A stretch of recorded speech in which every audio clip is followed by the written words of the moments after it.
안녕하세요. 교원대학교 학생 여러분. 응용윤리 12주차 강의를 시작하도록 하겠습니다. 기존의 영상 강의를 제가 칠판에 판서하는 형태로 진행을 했었는데, 불가피하게 지금 칠판 판서 이용하기 조금 어려운 그런 상황이라서 파워포인트를 사전 제작해와서 거기에 이제 소리를 입히는 방식으로 그렇게 진행해 보도록 하겠습니다. 지금 청남사이버 자료실에도 파워포인트가 탑재되어 있으니까 혹시 화면이 잘 안 보이는 친구들은 그 파워포인트를 확인하면서 강의를 수강해 주시면 좋을 것 같습니다. 이제 저희가 3주 정도 시간이 남았고요. 아마 교육 실습을 잘 마치고 돌아오셨을 것이라고 생각이 듭니다. 교육 실습 이후에 남아있는 3주 동안에도 저희가 이제 OT 때 온라인 강의로 이렇게 진행하기로 협의를 했었죠. 그래서 12주, 13주는 생명의료윤리, 그리고 14주는 정보통신윤리 이렇게 진행하려고 하는데요. 지난주에 제가 안내해 드릴 때는 생명의료윤리 2주 할 때 한 주는 생명의료윤리의 4가지 원칙 위주로 하고 또 다른 한 주는 사례 위주로 하겠다 이렇게 말씀을 드렸었는데 강의를 구성하다 보니까 실제로 여러분들 시험에서 조금 중요시되는 부분이 이론적인 거기 때문에 생명의료윤리의 4가지 원칙 이걸 반반으로 잘라서 한 주일에 2개씩 살펴보고 세 번째 시간은 사례를 영상 형태로 제시하는 게 좋지 않을까 이런 생각이 들어서요. 그런 방식으로 진행하도록 하겠습니다. 그래서 이번 주에는 생명의료윤리에 대해서 간단하게 개괄을 하고 윤리적인 원칙들 4가지 가운데 2가지를 먼저 살펴본다. 이렇게 생각하시면 좋을 것 같습니다. 자, 생명의료윤리의 물음들이라고 되어 있는데요. 지금 대표적인 물음들 하나씩 한번 읽어보도록 하겠습니다. 한 사회가 낙태를 제한하는 법률을 제정할 때 그 사회는 정당화될 수 있는가? 의사조력 자살을 금지하는 법률을 제정해야 하는가? 한 개인이 자기 의지와는 상관없이 타인에 의해 정신병원에 수용될 수 있다는 것을 법률로 정해야 하는가? 지금 공통적으로 등장하고 있는 단어가 법률이라고 하는 것이죠. 응용윤리는 기본적으로 이론규범윤리학에서 세운 도덕적인 원리라든지 법칙들을 적용해 나가는 그런 분야라고 할 수 있을 텐데 단순히 이론규범윤리학뿐만이 아니라 지금 여기 법률이라는 말에서 알 수 있는 것처럼 법 철학의 논의와도 함께 얽혀 있을 수 있다. 이렇게 이해해 두시면 좋겠습니다. 뒤에서도 이야기하겠지만 기본적으로 응용윤리는 학제적인 접근을 취하고 있고 생명의료윤리도 그 부분에서는 마찬가지이다. 이렇게 생각해 주시면 되겠습니다. 우리가 생명의료윤리학이 응용윤리학의 한 가지 유형이라고 할 때 이것은 정치 철학이라든지 법 철학과 중첩될 수 있는 학제적 접근의 영역으로 넓게 이해가 되어야 할 것이다. 이렇게 생각해 주시면 좋겠습니다. 자, 그 다음으로 생명의료윤리 논의의 필요성 간단하게 한번 지적해 보면 좋을 것 같습니다. 아마도 2가지 점을 지적할 수 있을 것 같은데요. 첫 번째, 현대 생명의료 기술의 눈부신 발달에 힘입어 생명의료 연구가 급속히 진전되었다는 사실입니다. 두 번째는 의료시술 환경이 예전에 비해 훨씬 까다로워졌으며 날이 갈수록 더욱 복잡해지고 있다는 사실입니다. 이런 사실들로 인해서 이전에는 논의할 필요조차 없었던 논의의 주제 자체로 떠오르지 않았던 새로운 내용들이 생명의료윤리의 여러 가지 주제들로 등장하고 있습니다. 우선 최근의 생명의료윤리가 우리에게 미친 영향을 생각해 보면 좋을 것 같은데요. 생명의료윤리의 놀라운 성과는 이제껏 존재하지 않았던 새로운 도덕적 문제들을 야기했을 뿐만 아니라 기존에 있었던 윤리학 문제들에 관해서도 새로운 차원의 논쟁을 불러일으키기도 합니다. 예를 들어서 시험관 수정과 같은 인간 생식에 관련된 의료기술, 이런 걸 생각해 보면 예전에는 불임이라고 표현을 했었죠. 아예 임신하는 것이 불가능하다. 그러면 그것을 해결할 수 있을 만한 의학적 수단이라든지 조치, 이것 자체를 아예 취하지 못했었는데 지금 생명의료 기술의 발달로 불임이라고 하는 표현은 더 이상 쓰지 않고 있죠. 어떤 표현으로 대체가 되었나요? 그렇습니다. 난임이라고 표현하죠. 여러 가지 기술들을 통해서 임신하는 것이 어렵고 까다롭기는 하지만 그것이 가능하기 위한 많은 수단을 동원하고 있다는 것이죠. 그런데 이런 수단의 동원이 과연 윤리적으로 올바른 것이냐, 이것에 대해서 논쟁의 여지가 벌어지기도 한다. 이런 방식으로 생각해 주시면 좋을 것 같습니다. 또 한편 생명의료윤리의 연구가 진보함에 따라서 기존의 윤리적 문제들, 거기서 더 복잡해지는 새로운 문제들이 생겼죠. 새로운 문제들 중에 시급한 해결의 필요성이 제기되는 분야도 있습니다. 한 가지 예가 안락사 문제라고 할 수 있겠죠. 안락사 문제. 비가역적인 혼수 상태에 빠진 환자들. 과거에는 이런 사람들을 살릴 수가 없었지만 의료기술의 발달 덕분에 오늘날 생물학적으로 이들의 생명을 유지할 수 있는 그런 의료적인 장치들이 개발되어 있죠. 이런 이유 때문에 새로운 차원의 여러 가지 윤리 문제들이 등장하는 것이죠. 그래서 이런 문제들을 시급히 해결해야 한다는 여론 또한 형성되고 있습니다. 시험관 수정이라든지 안락사, 이거 말고도 생명의료윤리 분야에서 굉장히 많이 논의되는 또 다른 예로 낙태 문제도 생각할 수 있겠죠. 낙태 문제.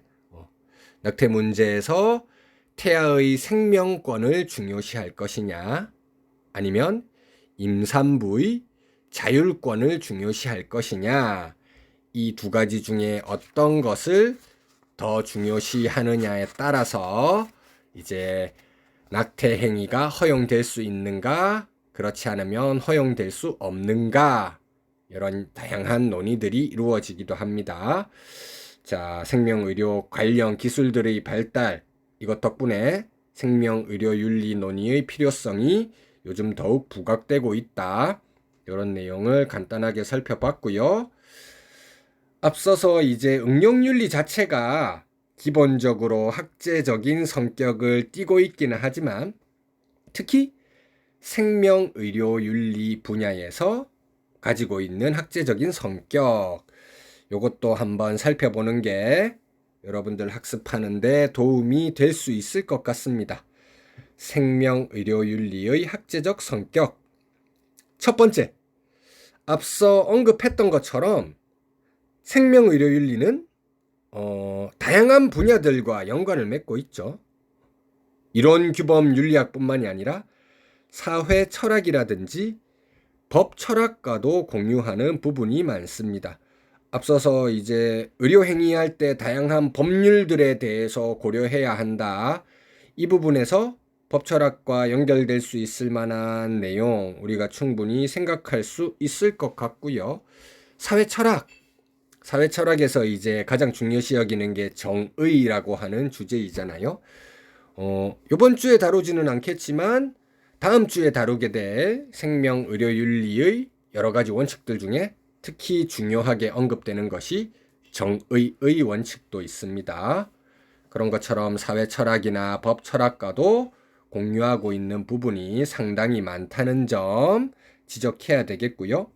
두 번째, 다양한 생명, 의료, 윤리 논의에 접근하는 방법으로는 도덕 철학적인 것 이외에 도덕 신학적인 방식도 가능하다. 제가 아까 이제 이 생명, 의료, 윤리 다양한 사례들 이야기하면서 시험관 아기, 안락사, 낙태 이렇게 세 가지 정도 예를 들었던 것 같은데, 안락사나 낙태는 논쟁의 여지가 있을 수 있겠지만 시험관 아기가 왜 논쟁이 됩니까? 아마 이렇게 생각하는 학생 여러분도 있었을 것 같습니다. 의학 기술이 동원되어서 발전한다고 하면 임신이 안 되어서 고통받고 있는 부부들에게 축복과와 같은 선물로 아기가 주어진다면 그건 정말 좋은 거 아닌가요? 생각할 수 있을 텐데, 생명의 탄생, 어떻게 보면 창조와도 연결될 수 있는 부분이기 때문에 신학적인 접근에서는 이걸 그렇게 긍정적 혹은 적극적으로 찬성하기 어려운 그런 여지가 있죠. 그런 측면에서 논쟁의 여지가 있다는 표현을 제가 사용했던 겁니다. 우리는 지금 윤리학을 다른 말로 도덕 철학이라고 하잖아요. 도덕 철학적으로만 생각하는데 사실 우리가 살고 있는 사회 속에서 종교적인 측면이 강력하게 영향력을 발휘하는 게 굉장히 많거든요. 도덕 신학적인 거, 이게 중요하다는 겁니다. 사실 이번에 2022 그 도덕과 교육과정 새롭게 개발할 때도 종교 관련한 시민 단체들에서 특히 도덕과 교육과정에 예민하게 촉각을 세워가지고 이제 자기들의 의견을 많이 내세웠어요. 뭐 생명이라든지 성, 이런 종교에서 관심을 가지고 있는 민감한 주제들이 있죠.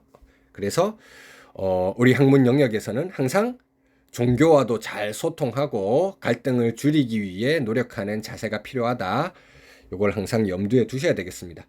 세 번째, 가장 중요한 것은 생명, 의료, 윤리가 의학과 생물학의 연구 성과에 의존한다는 면에서 학제적 연구의 대상이라는 점입니다. 지금 사회철학, 법철학, 도덕, 신학 이런 것들을 이야기했는데, 학제적 연구 중에서 지금 생명, 의료, 윤리와 가장 직접적으로 밀접하게 연관되는 분야는 의학과 생물학이라고 하는 것이죠. 사실 굉장히 전문적인 영역입니다. 그래서 여기서 과학적인 연구 성과 그리고 의학적인 연구 성과를 바탕으로 해서 우리 윤리적인 그런 관점을 적용해보는 그런 노력이 필요하다 생각해 주시면 좋을 것 같습니다. 네 번째, 그런 측면에서 생명, 의료, 윤리의 논의가 구체성을 잃지 않기 위해서는 보건의료 종사자나 생명과학 연구자의 경험이 존중되어야 한다는 것입니다. 생명, 의료, 윤리의 영역이죠. 윤리라고 하는 건 규범적인 겁니다. 비록 생명, 의료, 윤리에서 하는 논의가 본질적으로 규범적인 것이기는 하지만 지금 의학이라든지 생물학의 연구 성과에 의존하지 않을 수가 없잖아요. 그렇기 때문에 이런 개념적인 논의라든지 사실적, 경험적 논의의 도움이 없이는 생명, 의료, 윤리를 정확하게 이해하기 어려울 것 같습니다. 예를 들어서 어떤 사람이 자살하려는 것을 막기 위해서 내가 그 사람의 행위를 방해하는 것, 이것이 도덕적으로 허용되는가 하는 문제를 예시로 한번 생각해 보겠습니다. 여기서 우리의 1차적 관심은 규범적인 것이죠. 하지만 우리는 먼저 자살의 본성이 무엇인지를 밝혀야 하는데 이것은 하나의 개념적인 문제입니다. 자살의 본성이 무엇인가? 종교적인 영역에서 자살에 대해서도 이야기할 수 있을 것이고요. 우리 지금 생명, 의료, 윤리 분야에서 안락사 관련해서 의사, 조력, 자살 이런 것도 이야기할 수 있잖아요. 종교적인 분야 혹은 의학적인 분야에서 이런 개념적인 내용이 무엇인지 명확하게 알고 이것에 대해서 추가적으로 규범적인 논의를 해나가는 게 필요하다. 궁극적으로 우리가 지향하는 결론은 도덕적인 것이 되어야 하겠지만 우리의 도덕적인 숙고는 개념적, 사실적인 것의 바탕 위에서 진행되어야 한다는 점입니다. 자, 이렇게 해서 생명의료윤리학의 학제적 성격까지 살펴보았고요. 자, 이제 본격적으로 생명의료윤리의 4가지 원칙에 대해서 논의해 볼까 합니다. 자율성 존중의 원칙, 악행 금지의 원칙, 선행의 원칙, 정의의 원칙 되어 있죠. 앞서 살펴봤던 내용들은 이제 기본적인 배경, 그런 일반적인 배경 지식에 관련되는 것이라면 지금부터 살펴볼 4가지 원칙은 중요한 내용이기도 하고요. 실제 여러분들 시험장에서도 만나볼 수 있을 만한 확률이 굉장히 높은 것이기 때문에 조금 세밀하게 알아두는 것이 좋을 것 같습니다. 우리가 다루어 보려고 하는 생명의료윤리의 4가지 원칙, 이것은 미국의 생명의료윤리학자들입니다. 비첨과 칠드레스라는 사람이 그들의 저서인 생명의료윤리학의 원리, 이 책에서 제안한 생명의료윤리학의 방법론이라고 생각해 주시면 좋겠습니다. 자, 이러한 이 비첨과 칠드레스의 입장을 흔히는 원칙주의라고 부르는데요. 이것은 이제 여러 가지 원칙들, 4가지 구체적인 원칙으로 드러난다는 측면에서 원칙주의라고 이야기한다고 생각하시면 좋겠습니다. 요 지금 언급되어 있는 4가지 원칙을 구체적인 의료윤리의 문제에 적용시켜 나가면서 도덕적인 정답을 찾아 나가는 방법이다. 원칙을 먼저 위에서 세워놓고 구체적인 의료윤리 문제에 적용시켜 나가는 그런 측면에서 위에서 아래로 적용한다는 측면의 하향적 접근법, 이렇게 표현하기도 합니다. 하향적 접근법. 위에 원칙을 먼저 세워두고 아래에 있는 구체적인 의료윤리 문제에 적용시켜 나간다. 이렇게 해서 하향적 접근법이라고 부르기도 합니다. 자, 원칙을 하나씩 살펴보죠. 첫 번째 원칙입니다. 자율성 존중의 원칙. 아까 비첨과 칠드레스가 미국의 생명의료윤리학자라고 이야기했죠. 현대사회 대부분의 국가가 그렇긴 하고요. 미국도 그렇고 우리나라도 그렇고 자유민주주의 사회 속에서 살아가고 있습니다. 자유민주주의에서 중요시 여기는 가치가 있겠죠. 민주에는 평등이라고 하는 말이 좀 중요시 될 수도 있겠지만 지금 자유라는 말이 조금 더 앞에 붙어 있으니까요. 자유민주주의 사회에서는 기본적으로 개인의 자율성을 가장 존중하고 중요시한다고 평가할 수 있겠습니다. 의료행위, 의사의 진단이라든지 치료행위, 이것도 역시 자유민주주의 사회 속에서 이루어지는 행위의 여러 가지 종류 중에 하나이다. 이렇게 말할 수 있겠죠. 그렇기 때문에 의료행위 또한 개인의 자율성을 최대한 존중해야 한다는 것이 자율성 존중의 원칙입니다. 의료행위 또한 개인의 자율성을 최대한 존중해야 한다. 이것이 자율성 존중의 원칙입니다. 의사가 일방적으로 환자의 진료를 결정하는 것이 아니라 어디까지나 환자의 자율적인 의사에 따라서 진료를 해야 한다는 것이죠. 여러분들 이제 몸이 안 좋으면 병원에 가잖아요. 근데 동네에 있는 병원에 갔을 때 물론 이런 일이 없어야 되겠지만 그 병원에서 치료하기 어려울 정도로 좀 안 좋은 질병, 큰 질병이라고 하면 상급 병원으로 가라고 하죠. 상급 병원에 가면 이제 외래 진료실이 있고 입원 병실이 있을 겁니다. 외래 진료실에서 의사의 말을 듣죠. 지금 병의 증세가 이렇게 진단이 되고 치료를 위해선 요런 여러 가지 방법들을 고려해 볼 수 있습니다. 근본적으로 치료가 하기 위해서는 입원해가지고 이런 수술하시고 그게 좀 부담스럽다고 하시면 통원하면서 요런 요법을 한번 해보죠. 여러 가지 경우의 수를 이야기해 주시잖아요. 의사가 그렇게 이야기해 주면 환자가 자율적 의사에 따라서 결정을 하고 그 결정에 따라서 진료를 해 나가는 거죠. 자, 그렇다면 자율성 존중을 위해 환자 개인의 자율적 의사가 무엇인지 아는 게 중요합니다. 즉, 의사가 진료 행위를 하기 전에 환자의 동의를 얻어야 한다는 건데요. 근데 여기서 문제가 하나 발생합니다. 자, 의료의 영역은 굉장히 전문성이 필요한 겁니다. 아리스토텔레스적인 논의에서 실천적 지혜 이런 거예요.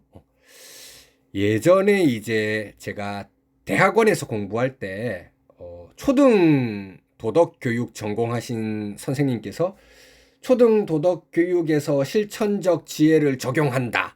이런 방식으로 이제 주제를 짜오셨다가 심사하는 교수님들이 엄청 비판을 하셨던 적이 있어요.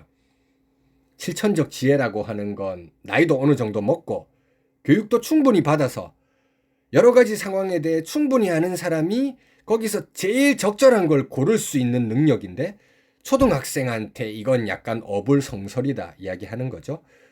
의료 영역이 그만큼 고도의 전문성이 요구되는 영역이라는 겁니다. 의사는 의료 영역에서 전문 지식을 가지고 있지만 환자는 의료 영역의 지식에 있어서 문외한이라고 할 수 있죠.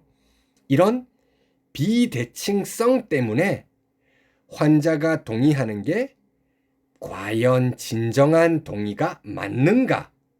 이런 문제가 제기될 수 있겠죠.